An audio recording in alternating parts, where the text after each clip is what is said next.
힘차게 박수치면서 함께 찬양으로 고백합시다.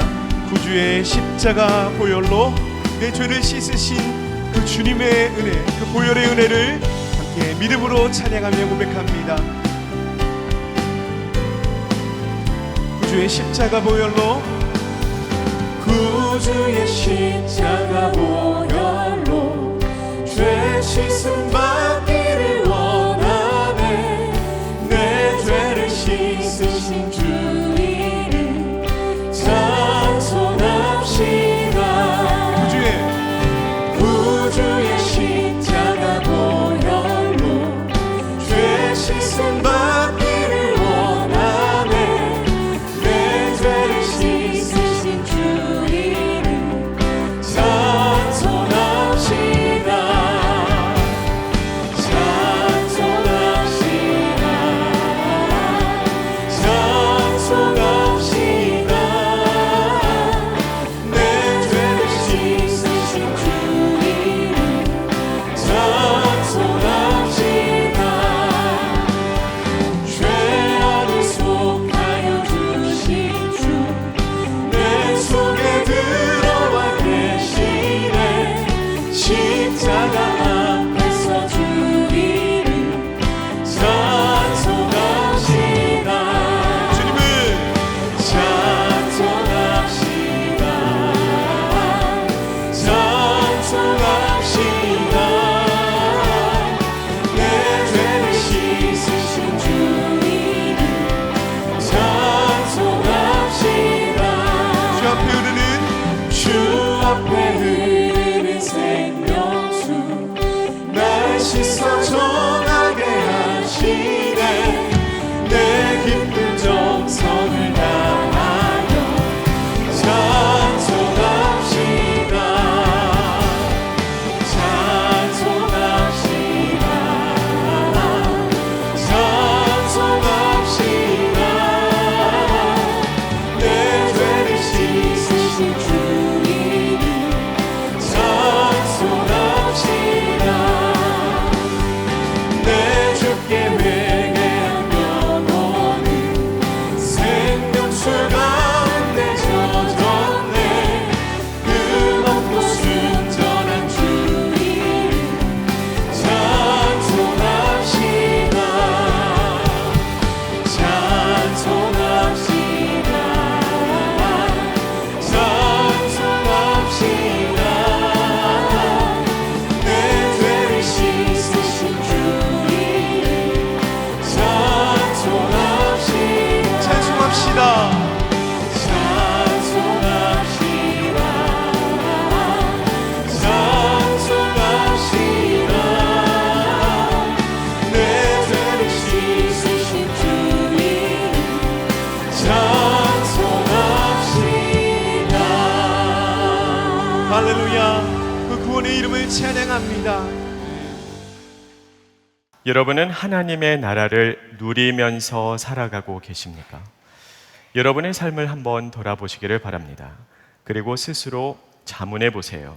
나는 정말 하나님께서 주시는 참된 기쁨, 참된 평강, 참된 능력을 누리면서 살아가고 있는가? 이 질문에 선뜻 예라고 답하시지 못하셨다면 그 이유가 무엇이겠습니까? 우리가 하나님의 나라를 온전히 누리지 못하도록 방해하는 가장 큰 장애물이 무엇이라고 생각하십니까? 그 장애물은 바로 죄입니다. 죄는 우리의 신앙생활을 병들게 합니다. 죄는 우리를 절망의 구렁텅이로 밀어넣어 하루하루 죄책감을 느끼면서 살아가게 만듭니다. 무엇보다도 죄는 하나님과 우리 사이를 가로막아서 주님과 동행하는 것을 집요하게 방해합니다. 그래서 이사야서 59장에 보면 하나님께서는 하나님과 우리와의 관계를 망치는 주범으로 죄를 지목하십니다. 지금 이 시간 이사야서 59장 1절과 2절 말씀 우리 화면을 통해서 다 같이 한 목소리로 읽겠습니다. 여호와의 손이 짧아 구원하지 못하심도 아니요 귀가 둔하여 듣지 못하심도 아니라 오직 너희 죄악이 너희와 너희 하나님 사이를 갈라 놓았고 너희 죄가 그의 얼굴을 가리어서 너에게서 듣지 않으시게 함이니라. 죄가 하나님과 우리 사이를 가로막아서 하나님과 동행하는 것을 방해한다고 하나님께서는 분명히 말씀하셨습니다. 그러므로 우리가 하나님의 나라를 온전히 누리기 위해서는 가장 먼저 죄의 문제를 해결해야 됩니다. 그렇다면 어떻게 죄를 끊어내 버릴 수 있겠습니까? 이 질문에 명쾌한 답을 제시하는 것이 바로 오늘의 본문 말씀입니다. 오늘의 본문 말씀을 담고 있는 에베소서 5장이 어떻게 시작을 하죠? 에베소서 5장 1절 말씀, 화면을 통해서 다 같이 한 목소리로 읽겠습니다. 그러므로 사랑을 받는 자녀같이 너희는 하나님을 본받는 자가 되고, 우리는 전적인 하나님의 은혜로 예수님을 믿음으로 구원을 받았습니다. 하나님께서 우리를 자녀 삼아 주셨으므로 이제는 아버지 하나님을 닮아가야 되겠죠. 그렇다면 우리가 주님을 온전히 닮아가기 위해서 최우선적으로 해야 하는 것이 과연 무엇일까요? 에베소서 5장에 그 순서를 따라가 보면 우리가 가장 먼저 신경 써야 되는 것이 무엇인지를 정확하게 알 수가 있습니다. 에베소서 5장에 보면 1절과 2절에서 하나님을 닮아가라 라고 말씀하신 후에 3절부터 16절에 이르기까지 죄의 문제를 다룹니다. 그 이유가 무엇일까요? 우리가 이미 살펴본 바와 같이 하나님과 동행하는데 가장 집요하게 방해하는 것이 곧 죄이기 때문입니다. 우리가 하나님을 온전히 닮아가기 위해서는 하나님과 동행해야 되지 않겠습니까? 근데 죄가 하나님과 우리 사이를 가로막아 버리니 우리가 가장 먼저 제거해야 되는 것이 바로 죄라는 것입니다. 그런데 말씀을 읽고 내 삶을 돌아보면 돌아볼수록 우리는 더 큰 절망감을 느낄 수밖에는 없습니다. 아무리 생각해봐도 나의 힘과 노력으로는 죄와 싸워서 이길 수 없기 때문입니다. 자, 여러분도 한번 생각해 보시길 바랍니다. 여러분은 죄라는 단어를 들으면 가장 먼저 무엇이 떠오르십니까? 해서는 안 되는 행동을 하는 것이 떠오르지 않습니까? 물론 맞습니다. 하나님께서는 우리의 행동을 보십니다. 문제는 행동만 보시지 않는다는 점이죠. 하나님께서는 우리의 행동과 함께 우리의 생각과 말과 마음을 지켜보십니다. 그러므로 우리가 행동으로 지은 죄뿐만이 아니라 우리의 생각으로, 말로, 그리고 마음으로 지은 죄도 죄라는 것입니다. 자, 여기서 끝나지 않죠. 우리는 보통 하나님께서 하지 말라고 금한 것을 하는 것을 죄라고 생각합니다. 예를 들자면 도둑질 또는 간음, 살인 하지 말라고 하셨는데 그런 것들을 한다면 죄이겠죠. 물론 맞습니다. 근데 여기서 끝나지 않는 게 문제입니다. 하나님께서 하지 말라고 한 것을 하는 것만이 죄가 아니라 그와 동시에 하나님께서 하라고 명령하신 것을 안 하는 것도 죄입니다. 자, 그렇다면 우리는 어떠한 삶을 살아가고 있을까요? 아주 간단한 진단 테스트를 해보겠습니다. 몇 가지 질문을 드리겠습니다. 자, 첫 번째 진단 질문입니다. 구약에서도 그리고 신약에서도 하나님께서는 반복적으로 고아와 과부를 돌아보라고 명령하셨습니다. 그러면 여러분은 그동안 얼마나 고아와 과부에게 관심을 갖고 그들을 도우며 구제하고 섬기는 삶을 살아오셨습니까? 두 번째 질문입니다. 하나님께서는 항상 기뻐하고 쉬지 말고 기도하며 범사에 감사하라고 명령하셨습니다. 이는 그리스도 예수 안에서 너희를 향하신 하나님의 뜻이라고 콕 집어서 말씀하셨습니다. 그러면 우리는 하루하루 얼마나 주 안에서 기뻐하면서 살아가고 있나요? 혹시 기도 생활을 게을리하지는 않으셨습니까? 그리고 모든 상황 가운데 삶의 고난과 아픔 중에서도 여러분은 범사에 감사하며 살아오셨습니까? 세 번째 질문입니다. 하나님께서는 분명히 말씀하셨습니다. 내가 거룩하니 너희도 거룩하라. 적당한 수준에서 도덕적인 삶을 살아가는 것 말고 정말 하나님께서 거룩하신 것처럼 나도 거룩한 삶을 살았노라고 자신 있게 말씀하실 수 있는 분 혹시 이 자리에 계십니까? 네 번째 질문입니다. 하나님께서는 내 이웃을 내 몸과 같이 사랑하라고 말씀하셨으며 원수도 사랑하라고 말씀하셨습니다. 그냥 인간적인 수준에서 선행을 베푸는 것 말고 정말 내 몸을 아끼고 챙기며 사랑하듯이 여러분은 정말 이웃을 그토록 사랑하면서 살아오셨습니까? 그리고 나에게 가장 깊은 상처를 남긴 원수도 용서하고 품어주며 사랑하면서 살아오셨나요? 마지막 5번째 진단 질문입니다. 예수님께서는 유언과도 같이 말씀하셨죠. 모든 민족으로 제자를 삼으라. 그리고 천하 만민에게 복음을 전파하라고 말씀하셨습니다. 그러면 여러분은 교회의 선교 그리고 교회의 전도 사역에 동참하는 것 외에 나의 일상생활에서 정말 복음을 전파하면서 살아오셨습니까? 이 모든 질문 앞에 나는 완벽하게 그런 삶을 살았노라고 말할 수 있는 사람은 지구상에 그 누구도 없을 겁니다. 저도 그렇지 못하고 대단히 죄송하지만 여러분도 마찬가지일 것입니다. 그러면 이제 큰일 났네요. 우리는 죄투성인 모습으로 이 세상을 살아가고 있습니다. 아무리 생각을 해봐도 나의 힘과 노력으로는 이 죄와의 전쟁에서 승리할 수 없을 것만 같습니다. 만일에 그렇게 생각하고 계시다면 축하드립니다.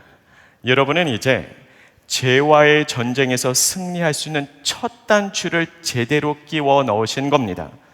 죄와의 싸움에서 나의 힘과 노력으로는 절대로 승리할 수 없다는 것을 깨닫는 것이 첫 걸음이기 때문입니다. 우리의 힘으로는 역부족입니다. 우리의 능력과 의지로는 도저히 죄를 끊어낼 수 없습니다. 자, 그렇다면 이제 어떻게 하면 좋겠습니까? 이 질문에 정확한 답을 제시하는 것이 바로 오늘의 본문 말씀입니다. 자, 오늘의 말씀 에베소서 5장 18절 우리 화면을 통해서 다 같이 한 목소리를 읽겠습니다. 술 취하지 말라. 이는 방탕한 것이니 오직 성령으로 충만함을 받으라. 우리에게 너무나 잘 알려져 있는 말씀이죠. 이 말씀을 암송하시는 분들도 많이 있을 것이며 좋아하시는 분들도 많이 있습니다. 근데 잘 생각을 해보면 특별히 오늘의 본문 말씀을 사랑하시는 분들은 두 부류입니다. 첫 번째 부류는 진심으로 성령 충만함을 사모하시는 분들입니다. 두 번째 부류는 누구일까요? 진심으로 술을 좋아하시는 분들입니다. 그 이유가 무엇일까요? 풍미에 기록되어 있잖아요. 술에 취하지 말라고 되어 있지 술을 마시지 말라고 되어 있지는 않기 때문에 이 말씀을 근거로 술을 드시는 분들 저는 실제로 많이 만나보았습니다. 자, 그렇다면 정말 그런 뜻일까요? 에베소서 5장 18절은 술에 취하지만 않으면 술을 마셔도 된다는 뜻이 결단코 아닙니다. 자, 오늘은 시간 관계상 이제 넘어가야 되겠지만 언젠가 에베소서 5장 18절 말씀을 중심으로 술 문제를 다루게 되는 날이 곧 올 것입니다. 다만 오늘은 다시 본론으로 돌아가야 되기 때문에 에베소서 5장 18절 말씀은 술에 취하지만 않으면 술을 마셔도 된다라는 뜻이 아님을 분명히 짚고만 넘어가도록 하겠습니다. 다시 본론으로 돌아오겠습니다. 우리는 오직 성령으로 충만할 때 비로소 죄를 끊어낼 수 있습니다. 죄와의 전쟁에서 승리할 수 있습니다. 나의 능력이 아닌 성령님의 능력으로만 가능케 되는 일이기 때문입니다. 성령으로 충만하다는 것은 무엇을 의미할까요? 한마디로 성령에 의해 지배를 받는다는 뜻입니다. 나의 모든 생각과 말과 마음과 삶이 성령님께서 주장하시고 이끌어 가실 때 우리는 비로소 죄를 끊어내버리고 하나님의 나라를 누리면서 살아갈 수 있게 되기 때문입니다. 자, 그렇다면 오늘 우리에게는 한 가지 질문이 남아 있습니다. 어떻게? 라는 질문입니다. 우리는 어떻게 성령으로 충만해질 수 있을까요? 한국 사람들은 성격이 아주 급합니다. 그리고 우리는 화끈한 것을 좋아합니다. 그래서 성령 충만한 삶도 한 방으로 해결하려고 하는 성향이 있습니다. 우리가 간절히 부르짖고 또 부르짖어서 단식 투쟁이라도 해서 성령을 제대로 한번 경험하면, 아주 진하게 성령을 체험하면 이제는 평생을 성령 충만하게 살아갈 수 있다고 잘못 생각하는 사람들이 꽤 많이 있습니다. 과연 그럴까요? 여러분도 한번 생각해 보시기를 바랍니다. 핸드폰을 맥시멈으로 충전하면 이제는 평생 충전 안 해도 될까요? 그렇지 않죠. 지속성과 연속성이 중요하다는 것입니다. 성령 충만한 삶은 한 방으로 해결할 수 없습니다. 우리가 반드시 기억해야 되는 것은 성령님은 그저 신비한 능력이 아니라 인격체이십니다. 성령 하나님이라고 우리가 부르지 않습니까? 성령 하나님은 인격체이시기 때문에 우리를 인격적으로 대하십니다. 그러므로 우리 곁에 다가오시고 우리 안에 내주하시면서 매일 그리고 언제나 성령님과 우리가 동행하기를 원하십니다. 그렇게 하루 모든 순간에 성령님을 바라보고 성령님을 의지하며 성령님께 나의 삶을 온전히 내어 맡길 때 우리는 지속적으로 성령 충만한 삶을 살아갈 수 있습니다. 이렇게 지속적으로 성령을 의지하고 또 성령 충만함을 간구함으로써 성령 충만한 삶을 살아가는 과정을 세들백 교회 티칭 패스터로 섬기는 바리 오웬스라고 하는 목사님은 한 가지 object 레슨으로 보여주십니다. 그 object 레슨을 지금 여러분에게 제가 조금 각색해서 보여드리도록 하겠습니다.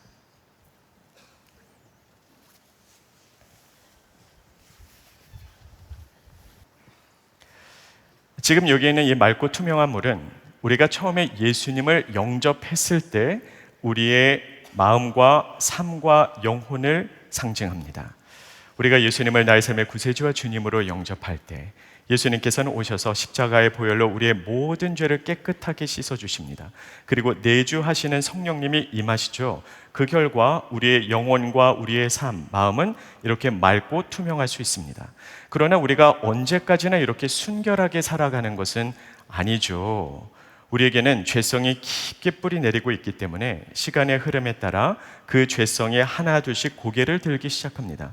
그래서 우리가 예수님을 믿은 후에도 죄를 범하면서 살아가게 되지 않습니까?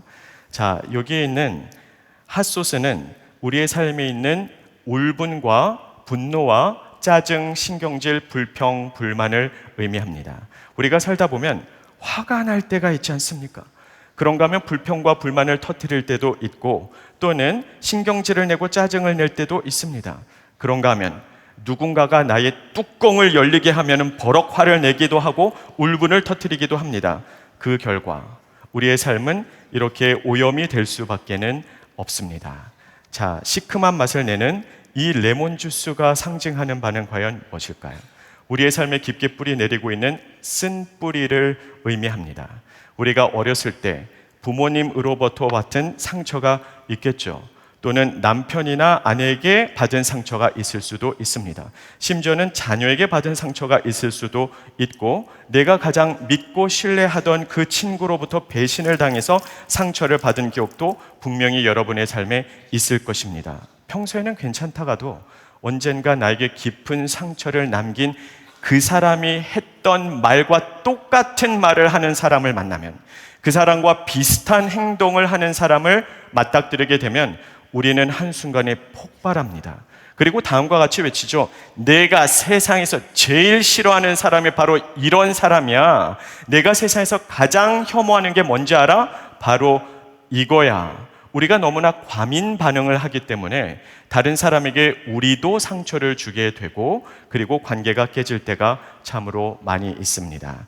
자, 그렇다면 지금 여기에 있는 이 식초는 과연 무엇을 상징할까요?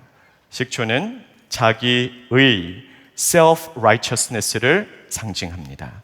자, 식초는 물과 색깔이 굉장히 비슷하죠. 만일에 여러분이 멀리서 눈으로만 색깔을 봐서 식초와 물을 구별해야 된다면 굉장히 힘드실 겁니다. 그만큼 색깔은 똑같습니다. 다만 그 본질과 맛은 판이하게 다르죠. 이와 같이 자기의 self-righteousness는 신앙의 무늬를 완벽하게 띠고 있기 때문에 구별하기가 힘들고 그리고 우리의 영혼에 교묘하게 해악을 끼칩니다. 자기의란 과연 무엇일까요?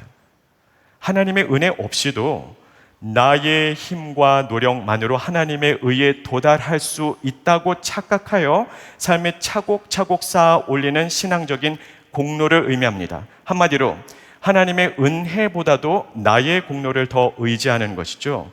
하나님 앞에서 무서운 교만죄입니다. 그래서 자기 의에 가득 찬 사람은 말씀도 많이 읽고 기도도 오래 하며 봉사도 열심히 합니다. 자, 말씀 읽고 기도하며 봉사하는 것이 잘못된 것입니까? 아니요. 굉장히 중요하며 우리에게 꼭 필요한 것들입니다. 다만 무엇이 문제일까요? 마음의 동기가 잘못되었다는 것입니다. 자기 의로 가득 찬 사람은 말씀 읽고 기도하고 봉사하면서도 하나님을 드러내는 것이 목적이 아니라 나 자신을 드러내는 것이 목적입니다. 하나님의 영광을 위해서 봉사하는 것이 아니라 나의 명예와 나의 영광을 위해서 봉사를 하게 된다는 것이죠. 그래서 자기의 의로 가득 찬 사람은 나 자신을 드러내기 위해서 말씀을 읽습니다. 나 자신을 보여주기 위해서 기도를 오래 합니다. 그리고 나의 명예를 위해서 열심히 봉사하고 또 헌신하며 희생적으로 섬깁니다. 그것이 문제라는 것이죠. 참으로 놀랍게도 예수님의 시대에도 이렇게 자기 의로 가득 찬 사람들이 있었습니다. 대표적인 인물들이 누구이죠? 서기관 그리고 바리새인들입니다. 그들은 율법적으로는 완벽한 삶을 살았습니다. 11조도 하고 안식일도 지키고 금식기도도 얼마나 열심히 했는지 모릅니다. 그런데 참으로 아이러니하게도 예수님으로부터 가장 신랄한 비판과 책망을 들은 사람들이 바로 그들이었습니다. 그들은 하나님의 은혜를 의지하지 않고 자기 공로를 의지했으며 교만한 마음으로 가득 차 있었기 때문입니다. 그래서 자기 의로 가득 찬 사람은 이렇게 생각하는 경향이 있습니다. 내가 속해 있는 공동체에서 만일에 내가 빠지게 되면 그 공동체는 와르르 무너지게 될까요? 왠지 알아? 내가 가장 열심히 봉사하는 사람이니까, 내가 가장 큰 희생을 치렀으니까, 내가 헌금 가장 많이 냈으니까, 내가 탁월한 리더십으로 우리의 단체를 여기까지 이끌어 왔으니까 말이야. 만약에 우리 목장에서 내가 빠지게 되면 이 목장은 아마 해체될 거야. 우리 마을에서 내가 빠지게 된다면 우리 마을은 무기력해지겠지. 우리 교회에서 내가 빠지게 된다면 더 이상의 부흥은 없어. 우리 교회 전체가 침체되게 될 거야. 자기 의는 무서운 교만죄라는 사실을 꼭 기억하시기를 바랍니다. 자, 그렇다면 지금 이 자리에 있는 이 콜라가 상징하는 바는 과연 무엇일까요? 무더운 여름날 콜라를 탁 따는 소리만 들어도 마음이 시원해지지 않습니까? 원래 제가 처음에 생각했던 것은 맥주였습니다. 그런데 혹시라도 시험 드시는 분이 계실까봐 콜라로 대체를 했습니다. 자, 콜라가 상징하는 바가 무엇일까요? 우리의 삶에 달콤한 유혹으로 찾아와서 우리의 마음속에 깊은 중독으로 자리 잡는 모든 것을 의미합니다. 자, 우리가 살다 보면 술과 담배에 중독이 되어 계신 분들도 분명히 있습니다. 그런가 하면은 마약과 도박에 중독되어 있는 분들도 있고 음행이나 음란 사이트에 중독되어진 분들도 분명히 있을 수 있겠죠. 또는 표면적으로는 아무 문제가 없지만 우리의 신앙생활의 균형을 무너뜨리는 중독도 있습니다. 드라마에 중독이 되어 있거나 스포츠에 중독이 되어 있거나 온라인 게임 또는 쇼핑에 중독되어 있는 사례들도 우리가 찾아볼 수가 있겠죠. 자, 여러분에게 묻고 싶습니다. 스포츠를 즐기고 그리고 드라마를 보는 것이 잘못된 것입니까? 아니요. 건전한 취미 생활이 분명히 될 수가 있습니다. 그런데 그것에 너무나 마음과 신경과 열정을 다 쏟아부어 버려서 말씀 생활도 제대로 할 수 없고 기도 생활에도 지장이 있으며 가정 생활에도 균형이 깨져 있다면 그건 분명히 잘못된 것입니다. 그 스포츠가, 그 드라마가, 그 온라인 게임이 우리의 삶의 우상으로 자리매김을 했기 때문입니다. 지금 식초 냄새가 굉장히 강렬하게 올라오고 있습니다. 이게 얼마나 극한 직업인지 아시겠습니까? 자, 그렇다면 여기 있는 간장이 의미하는 바가 과연 무엇일까요? 우리의 삶에 위험하고도 어두운 죄를 의미합니다. 때로는 그것은 불륜일 수 있습니다. 그런가 하면은 폭행이나 횡령, 사기 같은 실제 범죄일 수도 있겠죠. 또는 하나님을 향한 깊은 원망이나 또는 다른 사람에 대한 크나큰 미움, 증오, 혐오감일 수도 있습니다. 성경은 바로 이것이 우리의 현주소라고 이야기를 합니다. 우리의 삶이, 우리의 마음이 이만큼 더럽고 추하며 악하다는 것이죠.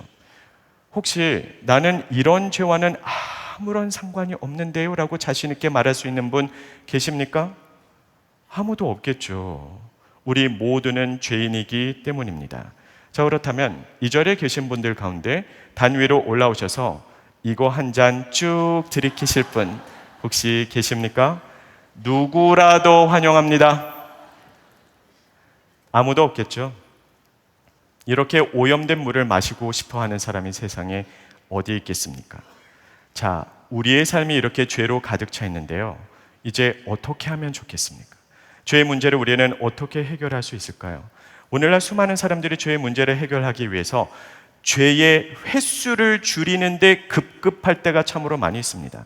내가 말이야, 한 달에 적어도 10번씩은 간장을 들이부었는데 이제는 회개하고 10번에서 7번으로 줄이겠어. 내가 하루에도 5번 이상씩 식초를 부었는데 이제는 5번에서 3번으로 줄여야지 라고 굳게 다짐한 후에 그렇게 횟수를 줄여 나가면 근본적인 해결책이 되겠습니까? 물론 죄를 짓지 않기 위해서 노력하는 것도 중요합니다. 다만 그곳에는 근본적인 해결책이 없다는 것이죠. 그러므로 내가 무엇을 하지 말아야 되는지에 초점을 맞추기보다는 내가 반드시 해야 하는 것이 무엇인지에 집중하시기를 바랍니다. 그러면 우리가 죄의 문제를 해결하기 위해서 반드시 해야 하는 것이 무엇입니까? 성령으로 충만케 되는 것입니다. 그러므로 매일 그리고 매 순간 성령 충만을 위해서 기도하시기를 바랍니다. 자, 여기 피첼에 차 있는 물은 성령님의 인도하심 그리고 역사하심을 의미합니다. 매 순간순간마다 성령님의 역사하심을 기도하시기를 바랍니다. 성령 충만하게 되어달라고 부르짖으시기를 바랍니다. 이렇게 기도하십시오. 성령님, 제가 아무리 노력했지만 저의 힘으로는 역부족이네요. 몸부림치고 발버둥 쳤지만 죄의 문제를 해결할 수 없고 저의 힘으로는 죄를 끊어낼 수도 없습니다. 자, 이렇게 기도를 했는데 처음에는 아무 일도 일어나지 않는 것처럼 느껴질 것입니다. 내가 그토록 열심히 부르셨는데 아무런 변화가 보이지 않습니다. 도대체 뭐가 달라졌는가? 그냥 헛수고하는 거 아니야? 라는 생각이 들 수도 있을 것입니다. 그러나 기도에는 반드시 어마어마한 위력이 있으니 포기하지 말고 실망하지 말고 낭망치 말고 오늘도 내일도 그 다음날도 그리고 언제나 기도하고 또 기도하시기를 바랍니다.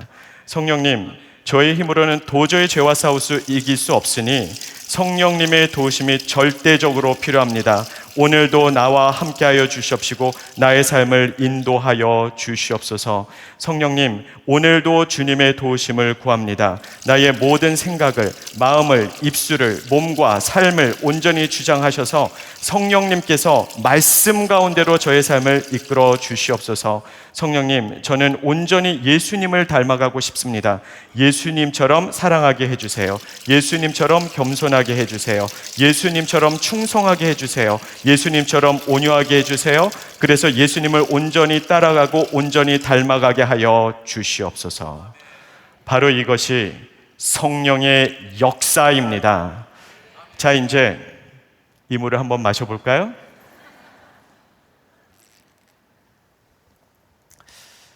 저는 식초가 혹시 남아있을까 했는데 참으로 다행히도 아주 깨끗한 물입니다. 바로 이것이 우리의 삶에 역사하시는 성령님의 위력입니다. 성령의 충만함을 구하시기를 바랍니다. 하나님께 영광의 박수 올려드리겠습니다.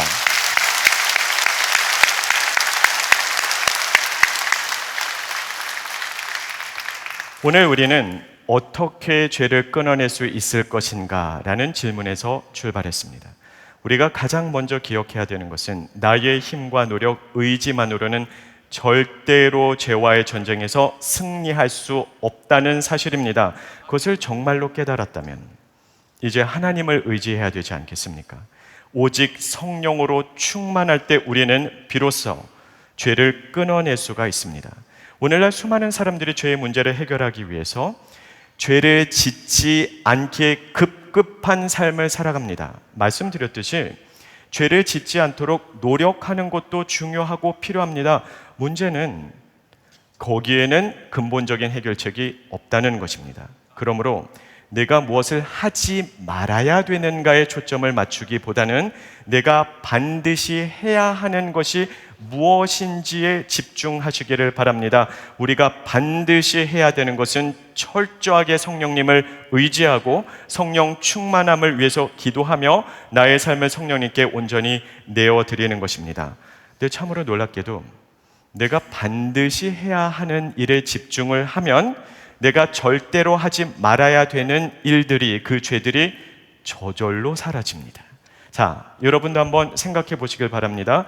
제가 매일 성령 충만을 위해서 기도합니다. 그리고 전적으로 성령님을 의지합니다. 그래서 내가 성령으로 충만케 되어 저의 아내를 전심을 다해 사랑하게 되었다면 이제 세상의 다른 여인들이 제 눈에 들어올까요?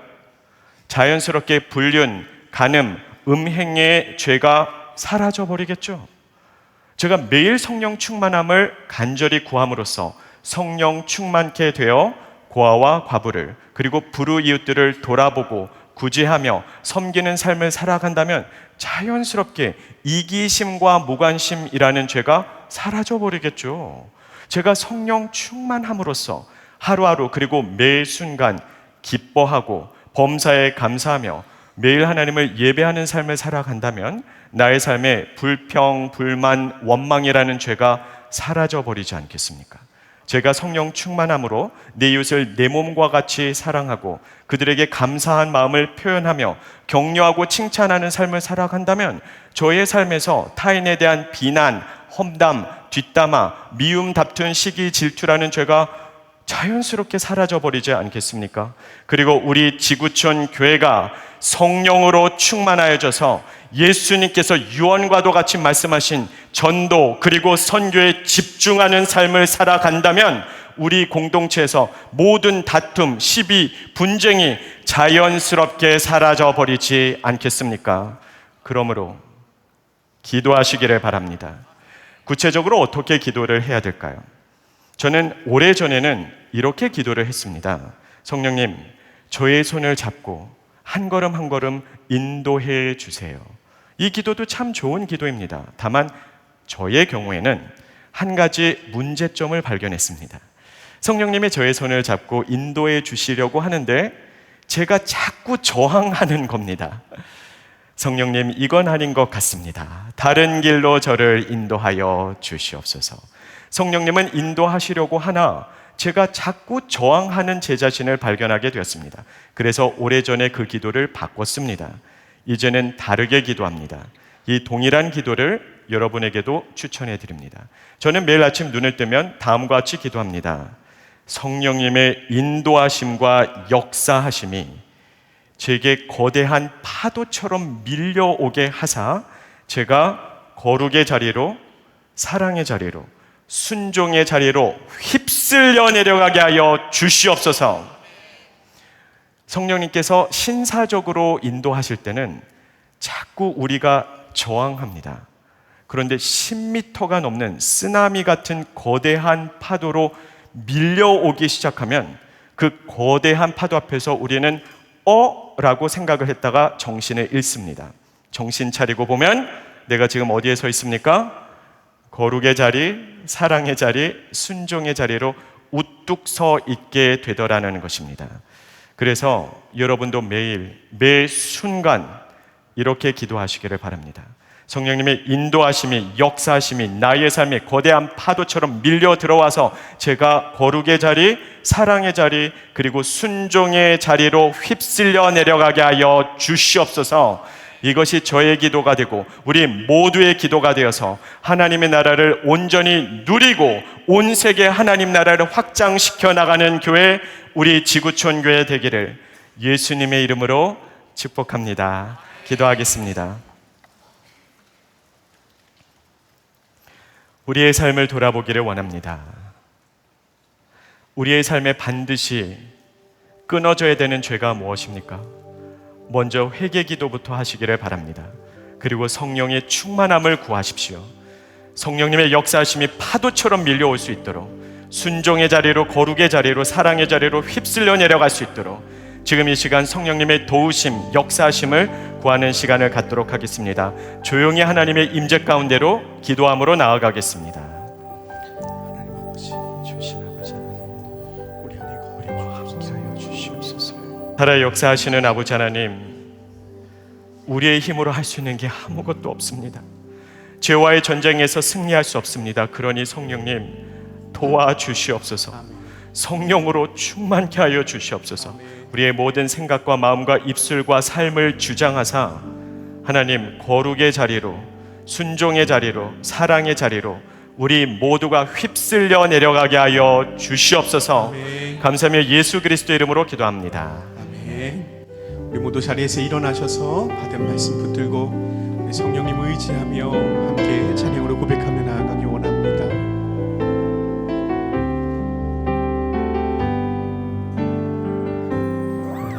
오늘 이곳에 계신 성령이 우리에게 말씀하시고 우리를 가르치소서. 다시 우리 맘 열어주시고 주의 빛으로 밝혀 우리 인도하소서. 주님보다 앞서지 않고 겸손하게 주님의 말씀 기다리니 주님 손에 우리 드립니다. 사랑으로 인도하소서.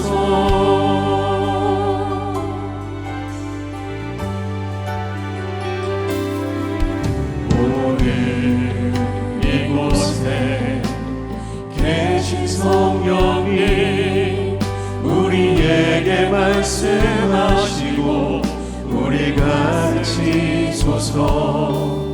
다시 우리 맘 열어주시고 주의 빛으로 밝혀 우리를 인도하소서. 주님보다 앞서지 않고 겸손하게 주님의 말씀 기다리니 주님 손에 우리 드립니다. 사랑으로 인도하소서. 창조하신 모세 떠난 우리를 예수님답게 빚으소서.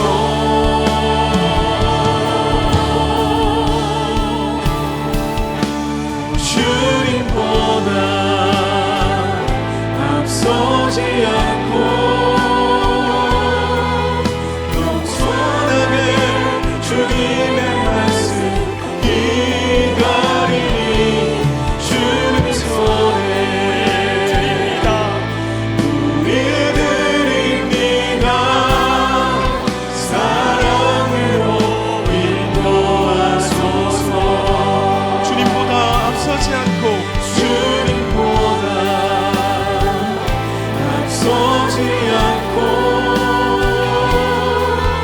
겸손하게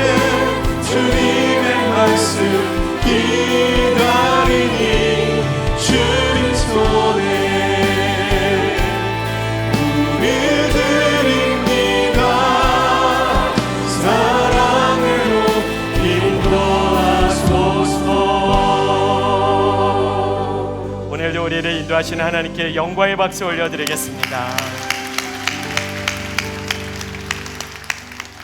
이제는 우리 주 예수 그리스도의 십자가의 은혜와 하나님의 극진하신 사랑과 성령님의 감화 감동하심 교통하심 또 오늘 가운데 역사하시고 인도하심이 오늘도 온전히 성령님만을 의지함으로써 성령님이 어디로 이끄시든 순종하며 나아가기로 결단하는 모든 성도들에게 이제부터 영원까지 항상 함께 하시기를 축원합니다.